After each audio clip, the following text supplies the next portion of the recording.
Hi everyone, just a quick question. Now if someone asked you to name a part of a plant, tree or shrub, what comes to mind? Well, obviously flowers, because people think of flowers with plants, but then it's not so much in the case of trees. But one thing that's always there are these leaves.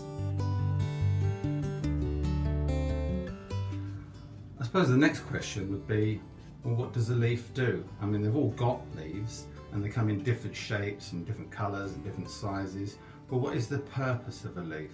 Why do plants and trees and shrubs all have leaves? Well, think of a leaf as being like a solar panel. Solar panels collect sunlight and turn it into electricity or energy. A leaf is doing a similar job. It collects the sunlight and turns it into energy. So why do they come in different sizes and different colours? Leaves are always looking for sunlight. So those plants that live in the shade under a tree will grow large to catch as much sunlight as possible. And those who are in full sun all day tend to have smaller leaves. Leaves can come in many colours, but mostly green because they contain a green chemical called chlorophyll. Even coloured leaves contain chlorophyll, but the colour of the leaf hides it. Another interesting thing about leaves, their texture. Now this one looks like a sheet of plastic. It has a really shiny, waxy cuticle, that's what we call it. And the reason for that is so that when it rains, the rain just rolls off it. Now if you look closely, you'll see these little veins running down here. And these act like guttering as well, so as the rain comes down, it will just take the water away from the stem of the plant. Now let's have a closer look at the leaf and all those fine veins branching out across it.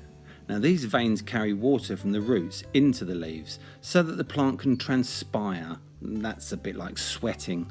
The water is also used to make energy from the sunlight, which I mentioned earlier. The shapes of leaves are interesting, from small green fan shapes to huge dinosaur-sized leaves, and some look more like pretty patterns than actual leaves.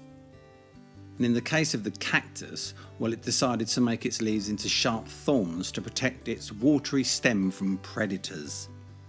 Talking of predators, some plants have leaves that are poisonous to stop the hungry caterpillars eating them. But then there are some that are just so delicious. So next time you're eating a lettuce or salad, just remember, you're eating leaves.